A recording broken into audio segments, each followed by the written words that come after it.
Wow, Sel, kok latarnya berubah sih? Iya dong, kebetulan ketika mau double upload nih, biar kita bisa spread knowledge ke lebih banyak orang. Betul banget, untuk selebrasi Katika's first ever YouTube video, kita mau kasih hadiah buat kalian-kalian yang penasaran tentang 2021 enaknya bangun bisnis apa. We present you Business Ideas 2021 by Katika. Di sini kita bakal bagiin ke kalian 8 ide bisnis berdasarkan 3 skala bisnis, small, medium, and big. Alright folks, this is Meja Operasi.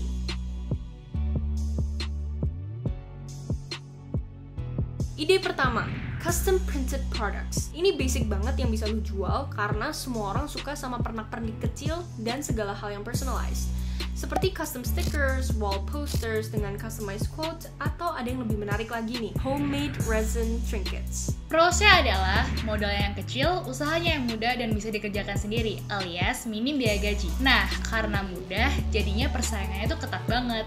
Dan bisnis customized ini butuh effort dan tenaga lebih loh. Next, ide keduanya adalah box subscription business. Jadi maksudnya adalah bisnis yang kirimin konsumennya monthly supplies of sesuatu. Konsepnya konsumen bakal bayar di awal untuk 1 tahun atau bisa juga bayar per bulan. Ide ini sangat menarik kalau lu bisa bangun sistem yang ngirimin perlengkapan rumah tangga per bulannya. Jadi konsumen gak perlu repot-repot ke grocery 1 minggu sekali karena udah ada persediaan buat sebulan. Gak harus groceries kok, bisa aja skincare dan yang lain. With a little help from Fora Financial, here are the pros and cons of subscription box services. Prosnya adalah consistent feedback from users, dan semakin sering mereka beli, berarti semakin sering brand lo direkomendasi. Consnya adalah marketnya cenderung terkerucut, and uncertainty of income, karena orang-orang bisa cancel anytime. Sedikit tips buat kalian yang mau buka bisnis ini, pastiin lu mulai dari sebuah masalah dan subscription box itu adalah solusinya. Supaya konsumen beli barang lu bukan karena tren doang. Ide ketiga, virtual assistant. Hah? Virtual? Yes, kalau lu adalah orang yang tertata, rapi, teliti, basically all round organized, kalian cocok nih menjadi asisten virtual.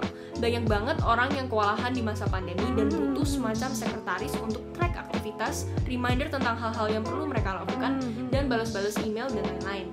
Dan disitulah kehadiran kamu sebagai virtual asisten dibutuhkan. Biasanya gajinya berapa sih? Gajinya biasanya kisaran 1.500.000 sampai 2 juta. Tapi siapa tahu lu bisa jadi makelar virtual asisten di Indonesia dan bakal jadi industri besar. Pro and cons-nya adalah, kita ke pro-nya dulu ya. Yang pertama, karena ini virtual dan sistemnya lu menjadi seorang asisten, lu bisa sambilan kerjaan yang lain. Misalnya freelance atau membangun bisnis sendiri. Cons-nya adalah pekerjaan ini belum familiar, jadi lu harus bisa mengkomunikasikan pentingnya pekerjaan ini. Asik, ide selanjutnya apa nih, Sel? Konsultan. Konsultan ini bisa banyak banget macamnya. Bisa digital marketing, finance, bahkan travel business. Lu bisa coba ajak 3-4 temen lu buat bangun suatu jasa konsultasi. Tapi pastiin kalian legal ya. Pros and cons. Prosnya adalah lu bisa menggali lebih dalam ilmu atau bidang yang lu tekunin supaya bisa makin mahir dan kredibel. Consnya adalah require money karena harus legal, dan legal itu butuh modal yang besar.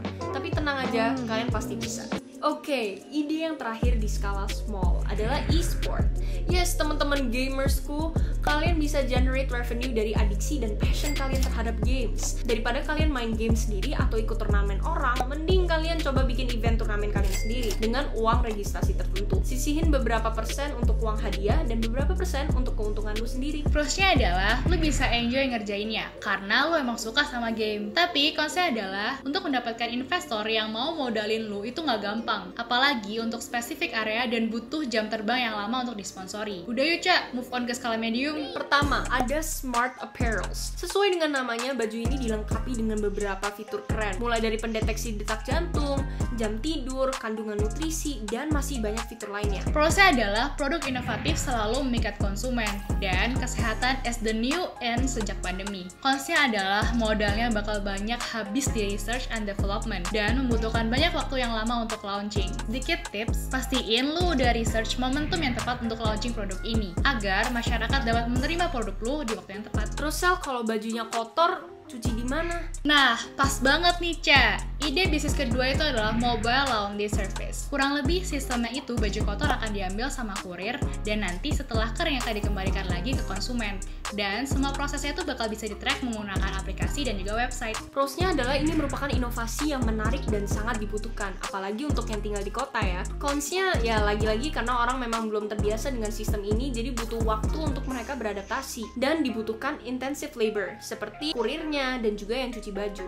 Off to the last segment. Ide bisnis apa tuh, Cak? Ide bisnis yang terakhir adalah vending machines. Balik lagi karena orang-orang lebih mentingin kesehatan dan berhubung next year, amin banget, sudah mulai bebas dari quarantine, pasti barang-barang seperti ini on demand. Jadi, vending machines merupakan channel yang mudah digunakan untuk mendistribusikan produk lo di mana-mana. Bisa diisi dengan makanan sehat, hand sanitizer, masker, dan lain-lain. Sisi positifnya adalah barang yang lo jual ini emang trending dan on demand, apalagi mengurangi kontak langsung. Tapi, lagi-lagi ini membutuhkan biaya yang tidak sedikit ya. Dan banyak juga orang yang mengurangi intensitas pergi keluar, jadi harus cari tempat yang benar-benar rame. These are our take on ide-ide bisnis 2021. Kalau kalian punya ide lain, boleh banget komen di comment section. By the way, if you are interested with any of these business ideas, mending kalian tes lagi marketnya untuk make sure apakah ide bisnis tersebut bisa dijadikan business opportunities. And kebetulan banget nih, bagi kalian yang bingung cara merubah ide bisnis menjadi sebuah peluang bisnis, Katika lagi adain interactive workshop called Katika 101. Kita bekerja sama dengan Warung Senpai untuk berbagi insights tentang cara-cara yang kalian bisa lakuin untuk munculin ide bisnis dan jadikan itu menjadi bisnis yang menghasilkan uang. Bener banget guys, dan kebetulan kita lagi buka pendaftaran untuk early bird nih. Jadi mumpung harganya masih 35.000, kalian buruan daftar deh. Don't forget to follow our Instagram and subscribe to our channel for more contents like these. Stay tuned and always remember, we'll be back.